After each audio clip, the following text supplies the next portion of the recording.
इस बाइक को भाई कोई मैकेनिक ठीक ही नहीं कर सकता। ये बाइक सारी आपकी सेंसर और सॉफ्टवेयर।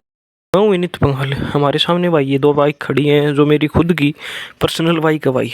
ये 2020 model 21 model H F deluxe भाई, और इस साइड है भाई 2005 मॉडल स्प्लेंडर।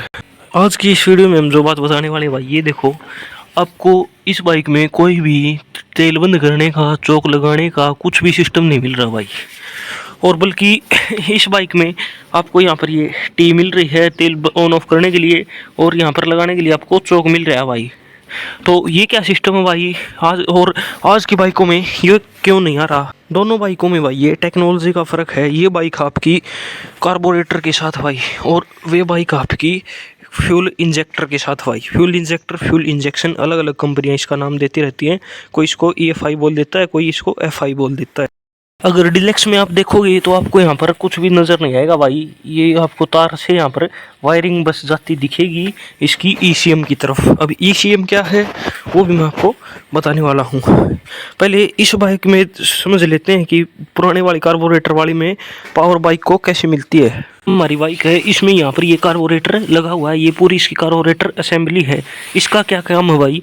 जो आपके एयर फिल्टर से हवा आती है और पेट्रोल की टंकी से आपका पेट्रोल आता है, उसका मिक्सचर बनाकर इंजन के अंदर डालता है, ताकि उससे इंजन में हीट पैदा हो सके और इंजन आपका काम कर सके।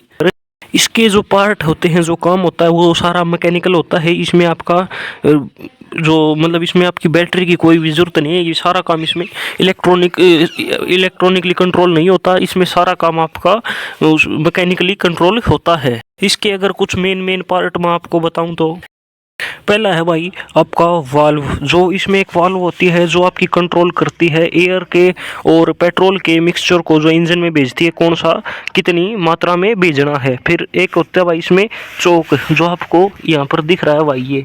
ये काम करता है। मान लो जब ठंडी का मौसम भाई, जैसे आज है, आज लगभग टेम्परेचर 12-13 डिग्री है हमारे यहाँ पर, तो ये बिना चौक लगाए बाइक आपकी स्टार्ट नहीं होती। ये क्या करती है, आपकी हवा को कम कर देती है और पेट्रोल की मात्रा ज़्यादा बढ़ा देती है भाई।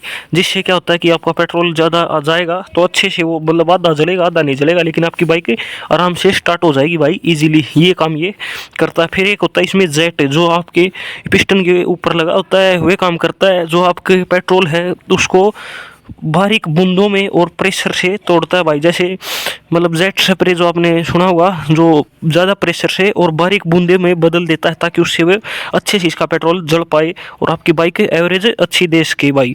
ये कुछ 3-4 इसमें मेन इसके पार्ट होते हैं।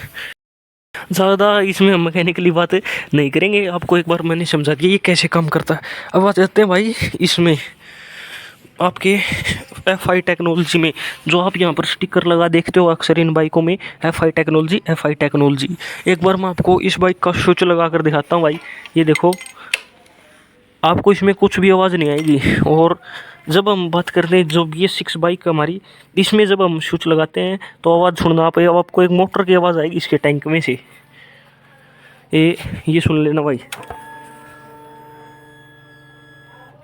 जो ये आवाज़ सुनी आपने, ये आपको हर एक BS6 बाइक में से भाई ज़रूर आती होगी, जो इसमें FI टेक्नोलॉजी होगी। तो आज की इस वीडियो में हम यही बात करने वाले हैं कि ये FI टेक्नोलॉजी क्या है। FI टेक्नोलॉजी भाई बेसिकली सारा काम इसमें इलेक्ट्रॉनिक होता है। अगर आपकी बाइक में बैटरी नहीं है भाई, तो आपकी बाइक स्टार्ट नहीं होगी। चाहे आप इसको धक्का दे लो, चाहे कुछ भी कर लो भाई, इस बाइक में बैटरी होना बहुत ज़रूरी है भाई। इसमें सारा काम इलेक्ट्रॉनिकली कंट्रोल होता है। इस बाइक में आपको अच्छी बात ये फिट एंड फिनिश इतनी बढ़िया दिखती है भाई। हीरो भी बता रहा हूँ मैं स्पेशली, आपको कुछ भी ऐसे दिखाई नहीं देगा भाई इस बाइक में। उसमें आपको सारा प्रोसीजर, आप बाहर से इसके पार्ट को देख सकते हो। जैसे कार्बोरेटर है, ये इसका जो छोटी टैंक है जिसमें ये आपका डीजलों में फ्यूल रखता है, चौक है, वो सारा सिस्टम है। लेकिन इस बाइक में आपको कुछ भी नहीं दिखता भाई। इसको मैं आपको एक चार्ट लगा दूंगा स्क्रीन के, इसके हिसाब से आपको समझा देते हैं। इसमें भाई कार्बोरेटर की जगह पर यहाँ पर लगी होती है एक मोटर। इसके टंकी के अंदर मोटर है, जो एक बार मैं आपको सुना देता हूँ। पंप लगा होता है, बेसिकली फ्यूल पंप। जिसकी आवाज़ आपने ये सुनी, ये कंट्रोल होता है भाई सारा ECU से। ECU होती है भाई आपकी इलेक्ट्रॉनिक कंट्रोल यूनिट, जो आपके पूरे इंजन में फ्यूल की सप्लाई का इलेक्ट्रॉनिकली कंट्रोल करती है, जो इस बाइक में यहाँ पर सीट के नीचे लगी होती है। ECU में जुड़े होते हैं भाई आपके कुछ सेंसर, जैसे एक क्रैंक सेंसर होता है, एक इसमें थ्रोटल बॉडी सेंसर होता है। जब आप रेस देते हो तो वो सेंसर ECU तक बताता है कि अभी बाइक में रेस दी गई है या थ्रोटल दिया गया है। एक होता है आपका क्रैंक शाफ्ट, जो आपकी क्रैंक की पोजीशन बताता है जब आप बाइक को स्टार्ट करते हो। एक इंजन टेम्परेचर सेंसर होता है भाई, जो आपके इंजन का टेम्परेचर बताता है, जो मोबिल में लगा होता है। और एक भाई यहाँ पर ये O2 सेंसर होता है, जो आपको ECU को बताता है कि अब बाइक जो पोल्यूशन कर रही है, एग्जॉस्ट निकाल रही है, उसमें कितना परसेंट ऑक्सीजन है। इस बाइक में सिर्फ है कि ये सेंसर दिख रहा है भाई हमको क्लियरली, और हमको कोई भी सेंसर नहीं दिख रहे, क्योंकि वे सारे बॉडी के अंदर या छुपाए गए हैं भाई, ताकि उन पर जल्दी से कोई इफेक्ट ना आए। तो जैसे ही आपने इग्निशन ऑन किया भाई, आपकी जो ये फ्यूल मोटर है ये अपना काम करना शुरू कर देती है। ये आपका तेल इंजेक्टर तक पहुंचा देती है। उसमें जहाँ पर इस बाइक में जहाँ पर इंजन के ऊपर मैंने बताया था आपको जेट लगे होते हैं, इसमें वहाँ पर इलेक्ट्रॉनिकली इंजेक्टर लगा होता है भाई। इंजेक्टर आगे पोजीशन बताता है ECM तक। ये सारा काम नैनो सेकेंड्स में हो जाता है भाई, मतलब 1 सेकंड के कोई 100वें हिस्से में, 1 सेकंड के 100वें हिस्से में ये सारा काम हो जाता है। बताने में हमको आपको कई मिनट लग सकते हैं, लेकिन ये सारा काम कुछ नैनो सेकंड्स में हो जाता है। जैसे आपके इंजेक्टर को भाई पेट्रोल की कमी महसूस होती है, वो ECM में सिग्नल भेजता है।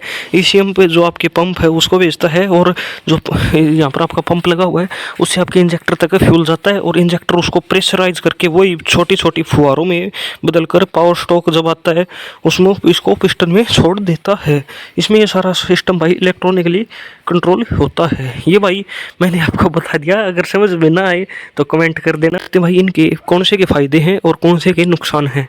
सबसे पहले बात करें, अगर ये नई टेक्नोलॉजी है भाई, इतनी नई तो नहीं है, क्योंकि कारों में ये लगभग 1995-96 से आ रही है। आपकी जो FI वाली टेक्नोलॉजी है, बाइकों में ये 2020 में कंपलसरी कर दी थी।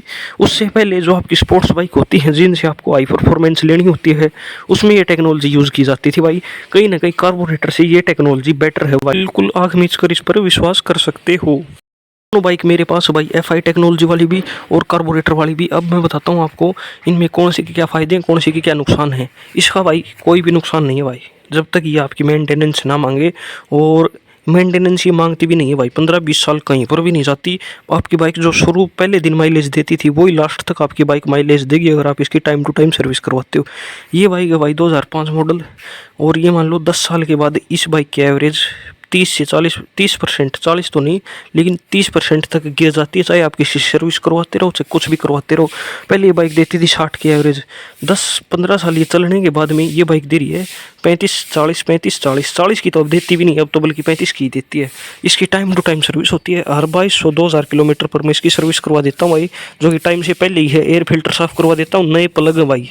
दोनों बाइकों की सर्विस टाइम टू टाइम करवाता रहता हूँ भाई। मैं अपने चैनल पर आपने वीडियो भी देखी होंगी, और न देखी तो आप चैनल पर जाकर देख सकते हो भाई। दोनों बाइकों की सर्विस की मैंने वीडियो बनाकर डाल रखी है। इसमें क्या है भाई, जो सारा सौदा मैकेनिकल है, इसमें कुछ प्लास्टिक के पार्ट हैं, कुछ लो के पार्ट हैं, कुछ एल्यूमिनियम के पार्ट भाई, वो समय समय पर आपके घिस जाते हैं, और इसकी कैलिब्रेशन करवाने पड़ता है भाई। ये कार्बोरेटर आपका साल में 6 महीनों में, और इसकी कैलिब्रेशन भाई आती ही नहीं है, बाद में करनी। आपने देखा ऐसा लगता है इसमें वो नट होता है भाई, जिससे आपकी कभी कैलिब्रेशन बढ़ा देते हैं, कभी घटा देते हैं भाई। चलते वक्त झटके मारती है ये बाइक, कभी भी आपके चलते वक्त झटके नहीं मारेगी। ये बाइक आपकी सर्दी में स्टार्ट नहीं होती। अभी सर्दी है भाई, अभी धूप थोड़ी थोड़ी निकलने लगी है, लेकिन 12 डिग्री टेम्परेचर भाई। रात की बाइक बाहर खड़ी है बिल्कुल आसमान के नीचे भाई, कोई इनके ऊपर कुछ भी नहीं था, बस ये थोड़ा जो कवर ला रखा बाइक का ये पड़ा था। एक किक में बाइक स्टार्ट होगी। सर्दियों में आपकी वो बाइक भाई स्टार्ट ही नहीं होती, चाहे कुछ भी कर लो, आपको बिना चौक लगाए 10-15 मिनट अगर आपको कहीं जाना है 2-3 किलोमीटर, तो 10-15 मिनट पहले आपको उसके साथ रीजना पड़ेगा। लेकिन ये बाइक आपकी पहली किक में हमेशा स्टार्ट होती है।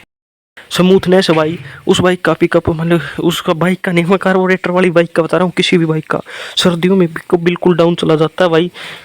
और ये देख लो, जब आप एक्सीलेशन देते हो, अगर एकदम एक्सीलेट आप कर देते हो तो बाइक आपकी भाई चांस है कि बंद हो सकती है। लेकिन ये बाइक आपकी चाहे कितना एक्सीलेशन कर लो, आप एकदम से कभी का एक्सीलेशन कर लो, बाइक बंद नहीं होगी।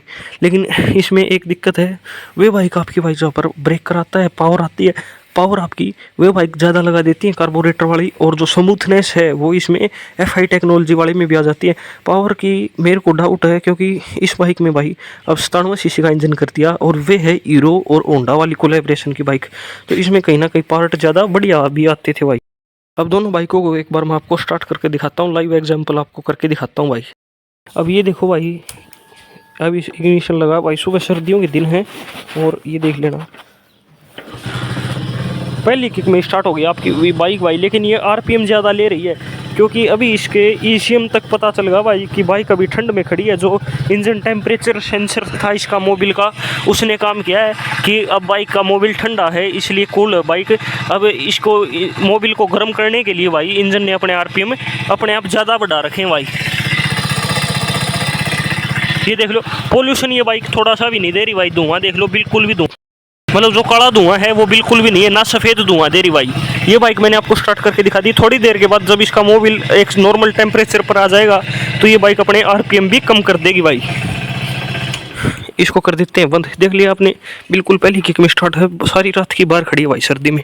अब इसको स्टार्ट करते हैं भाई। इसको स्टार्ट करना सुबह सुबह एक टास्क हो जाता है। पहले आपको स्विच लगाना है, और ये देख लो तेल इसका खोल देते हैं भाई। ये यहाँ पर तेल बीच में बंद है। हाँ, कार्बोरेटर में ये भी कमी है आपका, यहाँ से भाई तेल चोरी हो सकता है, और तेल सारी रात रिश्ता रहता है अगर आपको एक स्टैंड पर खड़ी कर दी पुराने होने के बाद बाइक में। ये खोल दिया भाई हमने, तेल अभी रिजर्व में लगी हुई बाइक है, इसको हम कम यूज़ करते हैं। चौक हमने नीचे गिर रखा भाई, बिना चौक के बाइक भाई ये बाइक स्टार्ट होएगी नहीं। ये देख लो मैंने अभी इसका स्विच भी लगा दिया, और ये देखो भाई कितनी किक मारते रहो भाई। ये लो बाइक बिल्कुल भी मौसम नहीं बना रही। ये देख लो एक्सीलेटर भी कर रहा हूँ मैं, ये लो भाई कोई काम नहीं कर रही। इसमें आपको चौक लगाना पड़ेगा भाई। अब जैसे ही मैंने यहाँ से ये चौक लगा दिया भाई, और अब देखते हैं स्टार्ट कर कर।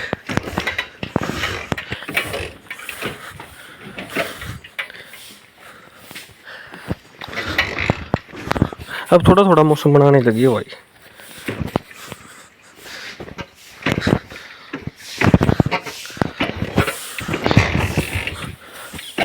अब थोड़ा थोड़ा मौसम बना रही है भाई। ये मैंने इसके 20-25 की कमारी तब, ये देख लो ऐसे ऐसे करना पड़ेगा, और ये बाइक आपकी बंद भाई।